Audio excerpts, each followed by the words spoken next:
Jangan lupa subscribe agar tidak ketinggalan kisah-kisah rumah tangga penuh pelajaran setiap hari. Namaku Alia. Orang sering berkata, luka yang dibuat orang asing akan cepat sembuh. Namun, luka yang diberikan keluarga sendiri bisa membekas seumur hidup. Aku tidak pernah menyangka, reuni keluarga yang seharusnya menjadi momen penuh kebahagiaan, justru menjadi hari ketika harga diriku diinjak-injak di depan puluhan orang. Dan yang melakukannya adalah saudaraku sendiri. Keluargaku termasuk keluarga besar. Setiap tahun, kami selalu mengadakan reuni. Semua berkumpul. Paman, bibi, sepupu, hingga cucu-cucu. Biasanya acara berlangsung meriah. Ada makan bersama, foto keluarga, dan saling berbagi kabar. Sejak kecil, aku selalu menunggu acara itu. Karena hanya di sanalah aku bisa bertemu semua saudara. Namun, semuanya berubah setelah kehidupanku mengalami masa sulit. 3 tahun lalu, perusahaan tempatku bekerja bangkrut. Aku kehilangan pekerjaan. Di waktu yang hampir bersamaan, ayahku jatuh sakit. Sebagian besar tabunganku habis untuk biaya pengobatan. Aku tidak menyesal. Karena bagiku, orang tua jauh lebih berharga daripada uang.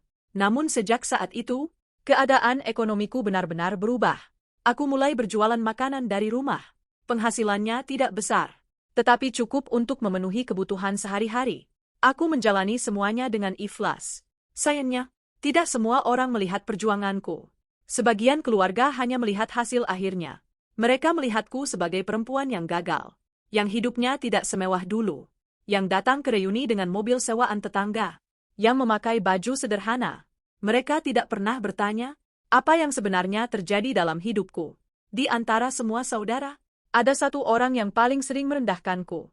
Namanya Reni. Kami sepupu. Usianya hanya terpaut 1 tahun dariku. Sejak dulu, Reni selalu suka membandingkan hidupnya dengan orang lain. Ketika bisnis suaminya berkembang, sikapnya berubah. Ia sering memamerkan tas mahal, perhiasan, mobil baru, bahkan rumah mewahnya hampir selalu menjadi bahan pembicaraan. Awalnya aku hanya tersenyum, karena setiap orang berhak menikmati hasil kerja kerasnya. Namun lama-kelamaan, pamer itu berubah menjadi hinaan, terutama kepadaku. Seminggu sebelum reuni, Reni mengirim pesan di grup keluarga. Jangan lupa pakai baju yang rapi ya, biar foto keluarga kelihatan berkelas. Beberapa anggota keluarga membalas dengan emoji tertawa. Aku tidak terlalu memikirkannya. Hingga, beberapa menit kemudian, Reni kembali mengirim pesan. Yang penting jangan datang pakai baju lusuh. Nanti malu-maluin keluarga. Aku membaca pesan itu. Aku tahu, kalimat itu ditujukan kepadaku. Namun aku memilih diam. Hari reuni akhirnya tiba. Aku mengenakan gamis sederhana berwarna biru muda. Bukan pakaian mahal, tapi bersih dan rapi. Aku membawa kue buatanku sendiri. Karena sejak dulu, ibu selalu mengajarkan, kalau datang ke rumah orang, datanglah membawa niat baik. Aku tersenyum sepanjang perjalanan, berusaha mengusir rasa gugup. Dalam hati, aku berharap reuni kali ini berjalan damai. Begitu tiba di lokasi, beberapa paman dan bibi langsung menyambutku hangat. Lama nggak ketemu. Aku mencium tangan mereka satu persatu. Hatiku mulai tenang. Namun, ketika sedang meletakkan kue di meja, suara yang sangat kukenal terdengar dari belakang. Jadi kamu benar-benar datang? Aku menoleh. Reni berdiri sambil memandangku dari ujung kepala hingga kaki. Tatapannya penuh ejekan. Ia tertawa kecil. Lumayan juga. Masih punya baju buat dipakai. Beberapa orang mulai menoleh. Aku tetap tersenyum. Halo, Reni. Namun, bukannya membalas salam, ia justru berkata dengan suara yang lebih keras. Kalimat yang membuat seluruh ruangan langsung sunyi. Kamu datang cuma bikin malu. Lihat penampilanmu. Orang nanti ngira keluarga kita nggak bisa makan. Semua orang membeku. Puluhan pasang mata kini tertuju kepadaku. Ada yang terlihat kaget. Ada yang tidak percaya Reni berani berkata seperti itu. Aku memandang wajahnya beberapa detik. Lalu, tanpa membalas satu kata pun, aku mengambil tasku, mengangguk pelan, dan berjalan menuju pintu keluar. Di belakangku, masih terdengar suara Reni. Nah, gitu dong. Tahu diri. Aku pulang karena malu. Padahal, aku pergi karena memilih menjaga harga diriku. Dan Reni sama sekali belum mengetahui bahwa beberapa menit lagi, seseorang yang selama ini diam memperhatikan semuanya, akan membuka sebuah kenyataan tentang siapa sebenarnya yang paling banyak berjasa bagi keluarga besar kami. Aku terus berjalan menuju parkiran. Langkahku pelan, namun setiap langkah terasa begitu berat. Di belakangku, masih terdengar suara obrolan para anggota keluarga. Sebagian memanggil namaku, sebagian lagi hanya terdiam.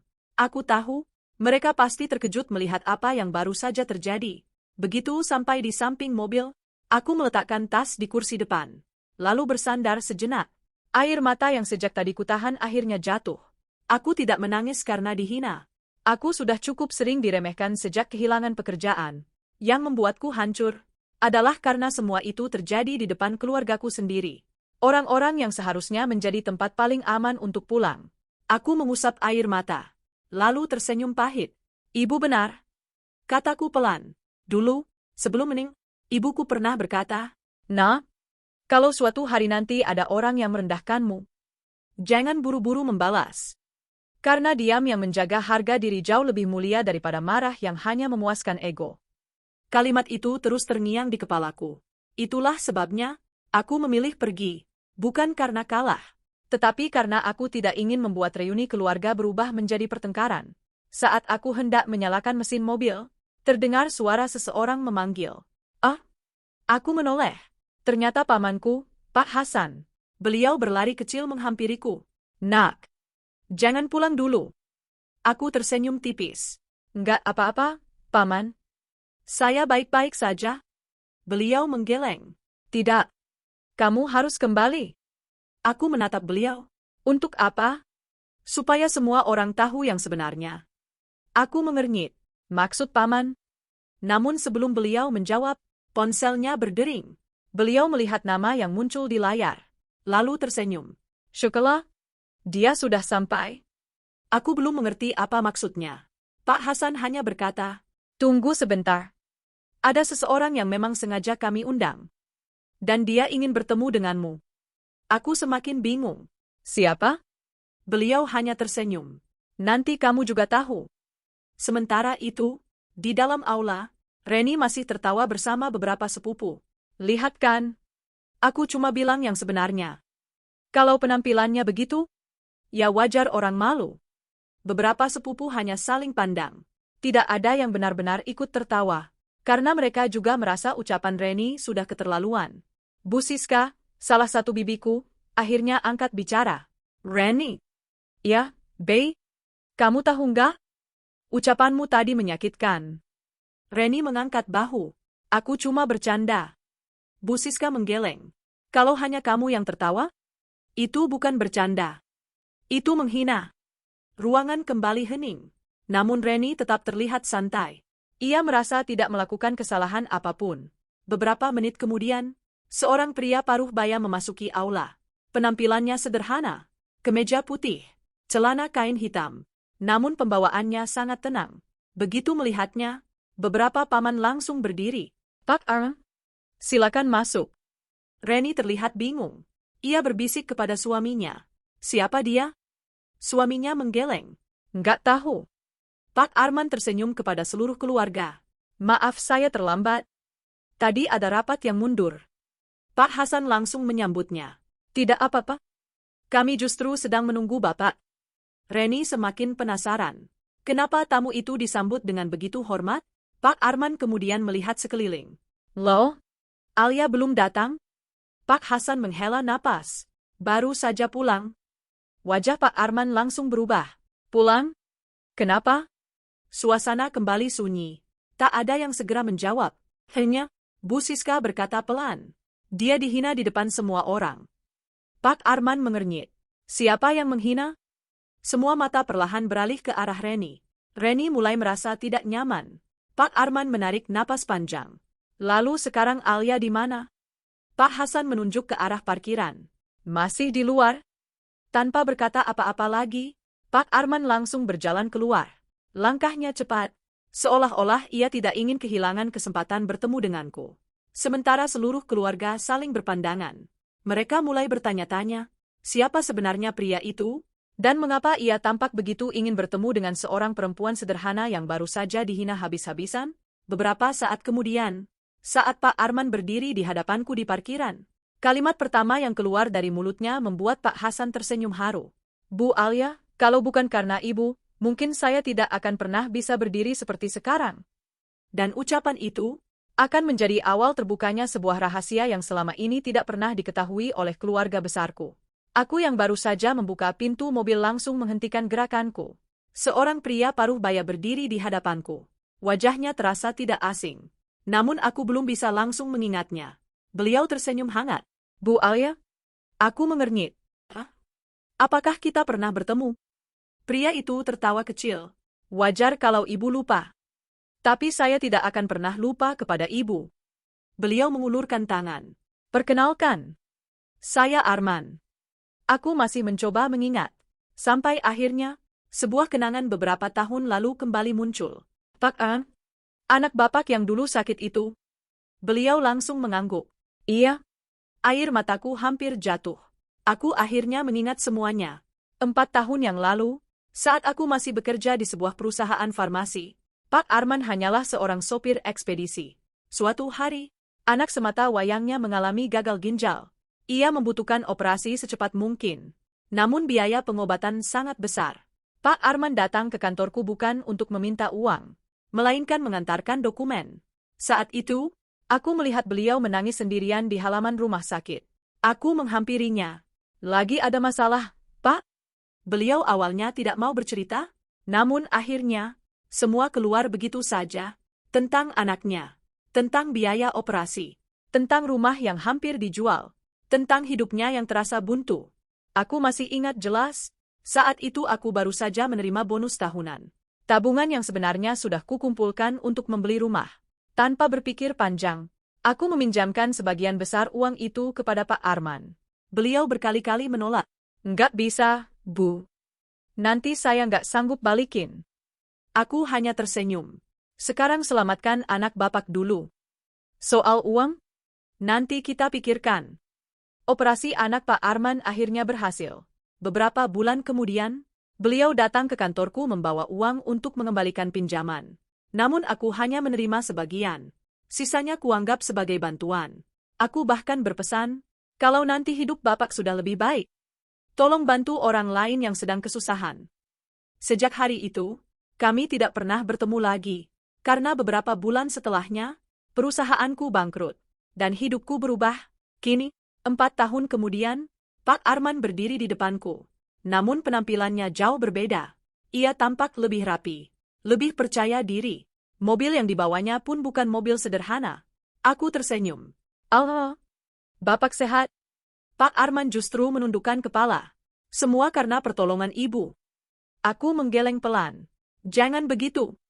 Itu hanya bantuan kecil. Pak Arman tersenyum haru. Bagi ibu mungkin kecil. Tapi bagi keluarga saya, itu penyelamat hidup. Air mata beliau mulai mengalir. Kalau waktu itu ibu tidak membantu, mungkin anak saya sudah tidak ada. Aku ikut menundukkan kepala. Aku sama sekali tidak menyangka, peristiwa yang sudah lama kulupakan, masih diingat sedalam itu oleh seseorang. Pak Hasan yang sejak tadi berdiri di samping kami akhirnya berkata, Nadia? Beliau langsung tersenyum malu. Maksud paman? Ayah? Kami bertiga tertawa kecil. Suasana yang tadinya penuh kesedihan mulai mencair. Pak Hasan lalu berkata, Alia, Pak Arman sengaja datang ke reuni ini.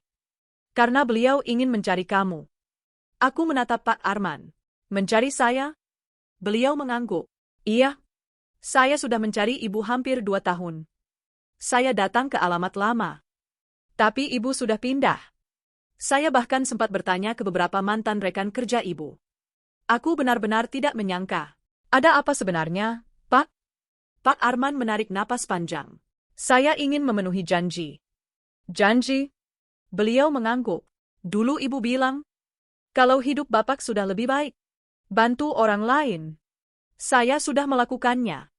Sekarang, saya juga ingin membalas kebaikan ibu. Aku langsung menggeleng. Saya tidak pernah mengharapkan balasan. Beliau tersenyum. Saya tahu. Itulah kenapa saya semakin menghormati ibu. Saat itu, beberapa anggota keluarga mulai keluar menuju parkiran. Termasuk Reni. Ia terlihat bingung melihat semua orang mengelilingiku. Apalagi ketika melihat Pak Arman menyalamiku dengan penuh hormat. Reni berbisik kepada suaminya. Siapa sebenarnya orang itu? Suaminya hanya mengangkat bahu. Pak Arman kemudian berkata dengan suara yang cukup jelas hingga didengar banyak orang. Bu Alia, sekarang saya dipercaya memimpin sebuah perusahaan distribusi alat kesehatan. Saya datang hari ini, bukan hanya untuk mengucapkan terima kasih, tapi juga untuk menawarkan sesuatu. Aku mengernyit. Menawarkan apa? Beliau tersenyum. Saya ingin ibu bergabung dengan perusahaan kami. Bukan sebagai karyawan biasa, tapi sebagai manajer operasional. Semua orang yang berada di parkiran langsung terdiam, termasuk Reni. Wajahnya perlahan berubah pucat. Karena perempuan yang beberapa menit lalu ia hina sebagai pembawa malu, ternyata sedang ditawari sebuah jabatan yang bahkan tidak pernah ia bayangkan. Dan yang lebih mengejutkan lagi, Pak Arman kemudian mengucapkan satu kalimat yang membuat seluruh keluarga membisu. Saya tidak memilih ibu karena kasihan. Saya memilih ibu karena saya tahu integritas ibu tidak bisa dibeli dengan uang. Suasana parkiran mendadak sunyi. Semua mata tertuju kepada Pak Arman. Tak ada lagi yang membicarakan pakaian sederhanaku. Tak ada lagi yang memperhatikan mobil tua yang kupakai. Kini, semua orang hanya ingin mendengar kelanjutan ucapan pria yang berdiri di hadapanku. Aku sendiri masih belum percaya. Pak? Ma? Apakah Bapak serius? Pak Arman tersenyum. Sangat serius. Saya tidak pernah menawarkan jabatan hanya karena ingin membalas budi. Saya menawarkan posisi itu karena saya sudah mencari tahu tentang ibu. Aku mengernyit. Mencari tahu? Beliau mengangguk. Saya bertemu beberapa mantan rekan kerja ibu. Saya juga berbicara dengan mantan atasan ibu. Mereka semua mengatakan hal yang sama. Alia adalah orang yang jujur, bertanggung jawab, dan selalu mendahulukan kepentingan tim. Aku terdiam. Sudah lama sekali, tidak ada yang mengingat kerja kerasku. Selama 3 tahun terakhir, orang hanya melihatku sebagai perempuan yang kehilangan pekerjaan. Bukan perempuan yang pernah bekerja sepenuh hati. Pak Arman melanjutkan, perusahaan kami sedang berkembang. Kami tidak membutuhkan orang yang hanya pintar. Kami membutuhkan orang yang bisa dipercaya. Lalu saya langsung teringat kepada ibu. Air mataku mulai berkaca-kaca. Bukan karena jabatan itu, melainkan karena masih ada seseorang yang menghargai kebaikanku setelah sekian lama. Di belakang, Reni mulai gelisah. Ia mencoba tersenyum. Loh, kalau memang hebat, kenapa selama ini jualan makanan? Ucapan itu membuat beberapa orang menoleh. Namun kali ini, tidak ada lagi yang tertawa. Justru Bu Siska langsung berkata, Reni, cukup. Reni terdiam. Pak Arman menatap Reni dengan tenang. Lalu memangnya ada yang salah dengan berjualan makanan? Reni tidak menjawab. Pak Arman melanjutkan, saya mengenal Bu Alia. Saat beliau punya banyak uang, beliau membantu orang lain. Saat hidupnya sedang sulit, beliau tetap bekerja dengan cara yang halal. Itu jauh lebih terhormat daripada merendahkan keluarga sendiri. Kalimat itu membuat wajah Reni memerah. Pak Hasan ikut angkat bicara. Sebenarnya, ada satu hal yang belum pernah kami ceritakan kepada kalian. Semua keluarga mulai memperhatikan. Pak Hasan menatapku. 5 tahun lalu, saat ayah Alia dirawat di rumah sakit, Alia tetap membantu biaya pengobatan Bibi Ningsih. Bibi Ningsih langsung mengangguk sambil menangis. Iya, kalau waktu itu Alia tidak membantu, mungkin suamiku tidak sempat dioperasi. Aku langsung menggeleng. Selah, itu sudah lama. Namun ternyata, satu persatu anggota keluarga mulai berbicara. Paman Joko berkata, waktu anak saya masuk kuliah, Alia juga pernah membantu biaya daftar ulang. Sepupu Dina ikut mengangguk. Dia juga yang membantu saya membuat lamaran kerja. Bu Siska tersenyum haru. Bahkan waktu saya kehilangan usaha, yang pertama datang membawa sembako adalah Alia. Aku benar-benar terdiam. Aku tidak pernah menceritakan semua itu kepada siapapun. Karena bagiku, kalau membantu orang lalu diceritakan kemana-mana, nilainya akan berkurang. Kini, semua orang mulai sadar. Selama ini mereka terlalu sibuk melihat penampilanku.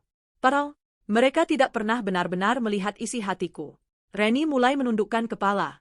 Tangannya saling menggenggam. Ia terlihat semakin tidak tenang. Suaminya yang sejak tadi diam akhirnya berbisik. Ren, kamu keterlaluan. Reni menatap suaminya. Aku cuma... Namun kalimatnya terhenti, karena untuk pertama kalinya, tidak ada seorang pun yang membelanya. Pak Arman kemudian mengeluarkan sebuah map. Beliau menyerahkannya kepadaku. Ini surat penawaran resminya. Aku beri waktu seminggu. Kalau ibu bersedia, kami akan sangat senang menyambut ibu. Aku menerima map itu dengan kedua tangan. Terima kasih banyak, Pak. Tapi saya ingin mempertimbangkannya dulu. Beliau tersenyum lebar. Itulah salah satu alasan saya memilih ibu. Orang yang bijaksana tidak pernah mengambil keputusan besar dengan tergesa-gesa. Saat aku hendak berpamitan, tiba-tiba terdengar suara isak tangis. Semua orang menoleh. Reni berdiri sambil menangis. Air matanya terus mengalir. Perempuan yang tadi begitu percaya diri, kini bahkan tidak sanggup menatap wajahku. Ia melangkah perlahan mendekat, lalu berkata dengan suara bergetar, Aku benar-benar malu atas semua yang sudah aku lakukan. Namun, aku belum memberikan jawaban apapun. Karena bagiku, permintaan maaf yang tulus bukan diukur dari derasnya air mata, melainkan dari keberanian seseorang untuk mengakui kesalahannya di depan orang-orang yang pernah mendengar hinaannya. Dan beberapa saat lagi, di hadapan seluruh keluarga besar, Reni akhirnya akan melakukan sesuatu yang tidak pernah dibayangkan oleh siapapun. Suasana di halaman aula masih dipenuhi anggota keluarga.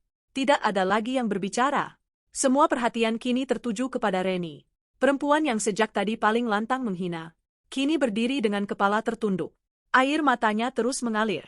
Reni menarik napas panjang, lalu menatapku. Aku minta maaf. Suaranya bergetar, namun aku tetap diam. Kuberi kesempatan ia menyampaikan semua yang ada di hatinya. Aku salah? Selama ini aku terlalu sombong. Aku merasa karena suamiku berhasil, aku lebih hebat dari semua orang. Ternyata, aku justru kehilangan rasa hormat kepada keluargaku sendiri. Ia mengusap air matanya, khususnya kepada kamu. Seluruh keluarga masih memperhatikan. Tidak ada yang menyela. Pak Hasan bahkan melangkah mundur, memberi ruang agar Reni benar-benar menyelesaikan ucapannya. Reni kemudian berkata dengan suara yang lebih keras. Aku ingin semua keluarga mendengar. Aku tadi sudah menghina Alia. Aku bilang dia datang cuma bikin malu. Itu salah. Sangat salah.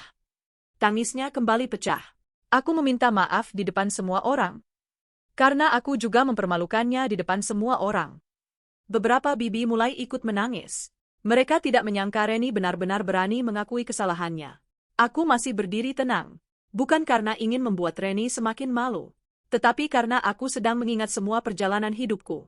Saat kehilangan pekerjaan, saat menjaga ayah yang sakit, saat harus memulai usaha kecil dari rumah, saat orang-orang mulai menjauh. Dan hari ini, aku kembali berdiri di depan keluargaku, dengan pakaian yang sama sederhananya, namun dengan hati yang jauh lebih kuat. Pak Arman tersenyum kecil melihat ke arahku. Beliau berkata pelan, Bu Alia. Iya, Pak. Orang yang benar-benar kuat, bukan yang pandai membalas, tapi yang mampu tetap menjaga hatinya ketika diperlakukan tidak adil. Aku hanya mengangguk. Aku kemudian melangkah mendekati Reni.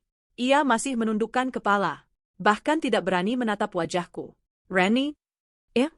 Aku memaafkanmu. Reni langsung menangis semakin keras. Namun aku melanjutkan, tapi ada satu hal yang harus kamu ingat. Apa? Jangan pernah mengukur nilai seseorang dari pakaian yang dipakainya. Jangan pernah mengukur harga diri seseorang dari mobil yang dikendarainya. Karena hidup bisa berubah kapan saja. Hari ini kita berada di atas. Besok belum tentu. Semua orang mengangguk pelan. Kalimat itu terasa begitu mengena. Aku menoleh kepada seluruh keluarga. Selama 3 tahun terakhir, aku memang hidup sederhana. Tapi aku tidak pernah merasa miskin. Beberapa sepupu memperhatikanku dengan saksama. Aku melanjutkan, karena kekayaan bukan hanya tentang uang. Masih bisa bekerja dengan jujur adalah kekayaan. Masih bisa membantu orang lain adalah kekayaan. Masih memiliki keluarga yang saling menghargai juga merupakan kekayaan. Suasana kembali hening. Bu Siska langsung menghampiriku. Beliau memelukku erat. Maafkan kami. Kami terlalu sibuk melihat penampilan. Padahal kami lupa melihat perjuanganmu. Tak lama kemudian, Paman Joko, Bibi Ningsih, dan beberapa sepupu ikut menghampiri. Satu persatu mereka meminta maaf. Bukan karena mereka ikut menghina, Melainkan karena selama ini mereka memilih diam. Pak Hasan kemudian berkata, mulai hari ini, jangan ada lagi yang saling membandingkan rezeki. Reuni keluarga dibuat untuk menyambung silaturahmi. Bukan untuk memamerkan siapa yang paling kaya. Semua orang mengangguk setuju, termasuk Reni. Sebelum acara Pak Arman kembali berdiri. Saya ingin mengatakan satu hal. Semua kembali memperhatikannya. Dulu, saya datang kepada Bu Alia dalam keadaan tidak punya apa-apa. Beliau membantu saya tanpa bertanya apakah saya mampu membalas. Itulah alasan saya percaya. Orang yang tulus akan selalu menemukan jalannya sendiri. Beliau menatap seluruh keluarga. Kalau hari ini saya menawarkan pekerjaan kepada Bu Alia, itu bukan hadiah. Itu adalah hasil dari karakter baik yang beliau bangun selama bertahun-tahun. Aku menundukkan kepala dengan haru. Acara reuni yang awalnya dipenuhi rasa malu, berakhir dengan suasana yang jauh berbeda. Kami kembali makan bersama, bercanda, dan berfoto. Kali ini, tidak ada lagi yang membicarakan pakaianku. Tidak ada lagi yang membandingkan siapa yang paling kaya. Yang tersisa hanyalah rasa syukur karena keluarga kami masih diberi kesempatan untuk memperbaiki hubungan. Saat hendak pulang, Reni menghampiriku sekali lagi. Iya? Terima kasih. Karena sudah memaafkanku. Aku tersenyum kecil. Jangan berterima kasih kepadaku. Buktikan lewat sikapmu. Reni mengangguk. Aku akan berusaha. Dalam perjalanan pulang, aku memandang langit sore dari balik jendela mobil. Aku tersenyum mengingat satu pelajaran yang begitu berharga. Orang yang paling keras merendahkan kita, belum tentu lebih tinggi dari kita. Dan orang yang tampak hidup sederhana, belum tentu hidupnya gagal. Karena pada akhirnya, bukan pakaian, jabatan, atau harta yang membuat seseorang dihormati. Melainkan hati yang tetap rendah meski kehidupan sedang berada di atas. Dan hari itu, aku pulang bukan membawa rasa malu, melainkan membawa keyakinan, bahwa menjaga harga diri dengan diam, seringkali menjadi jawaban paling indah. 2 bulan berlalu, hidupku mulai berubah sedikit demi sedikit. Setelah mempertimbangkan dengan matang, aku akhirnya menerima tawaran dari Pak Arman. Aku bergabung di perusahaan distribusi alat kesehatan miliknya sebagai manajer operasional. Hari pertama bekerja, aku sempat merasa gugup.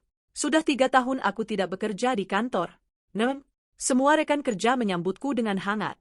Mereka tidak mengenalku dari penampilan. Mereka mengenalku dari kepercayaan yang diberikan Pak Arman. Dan itu menjadi tanggung jawab yang harus kujaga. Usaha makanan yang selama ini kurintis dari rumah juga tidak kututup. Aku justru memperkerjakan 3 ibu rumah tangga di lingkungan tempat tinggalku. Mereka adalah para ibu yang sebelumnya kesulitan mencari pekerjaan.